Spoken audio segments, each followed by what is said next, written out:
Hello and welcome to investment पे चर्चा। My name is Naveen Soni. आज हम आपको बताएंगे बैलेंस एडवांटेज फंड्स के बारे में। क्या होते हैं ये फंड्स और क्यों होना चाहिए इन्हें आपके पोर्टफोलियो में।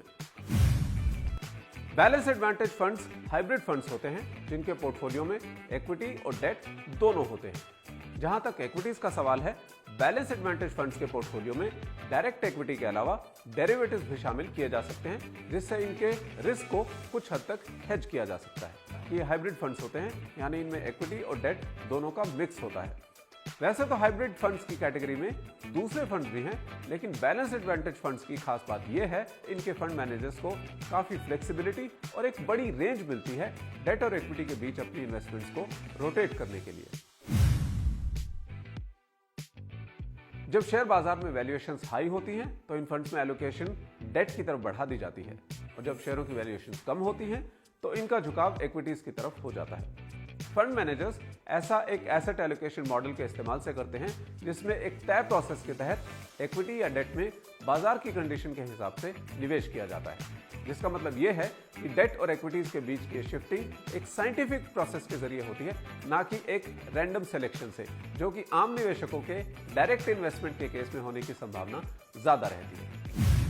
इस तरह की डायनेमिक एसेट एलोकेशन से बाजार में डाउनसाइड का रिस्क कम होता है और रिटर्न बढ़ने के चांसेस बेहतर हो जाते हैं। इन फंड्स को खास तौर से बाजार की वॉलेटिलिटी के साथ डील करने के लिए स्टेबल माना जाता है। तो इन फंड्स के जरिए निवेशक बाजार में डेट और इक्विटी दोनों के ही फायदे उठा सकते हैं। आइए जानते हैं कि बैलेंस एडवांटेज फंड्स की एडवांटेजेस या फायदे क्या हैं। पहला, स्टेबल रिटर्न्स।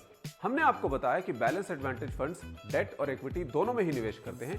ऐसे में अगर शेयर बाजार या इक्विटी मार्केट में उतार चढ़ाव आता है तो एक पोर्शन डेट में इन्वेस्टेड होने की वजह से इन फंड्स में एक तरह का बफर या फिर कुशन मिल जाता है।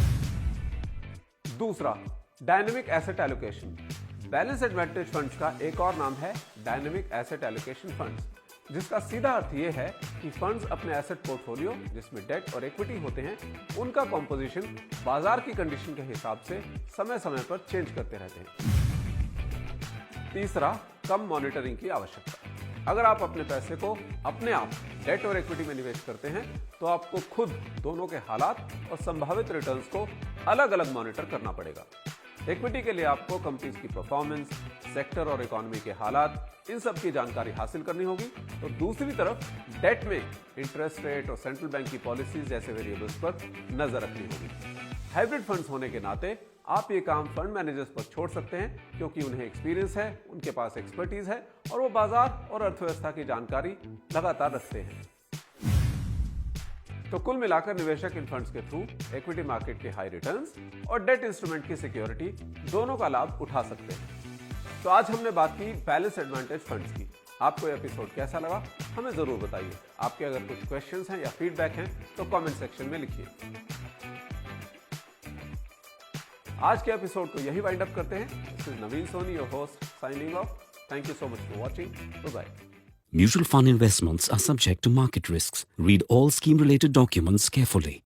म्यूचुअल फंड निवेश बाजार के जोखिमों के अधीन है। स्कीम संबंधी सभी दस्तावेजों को ध्यान से पढ़ें।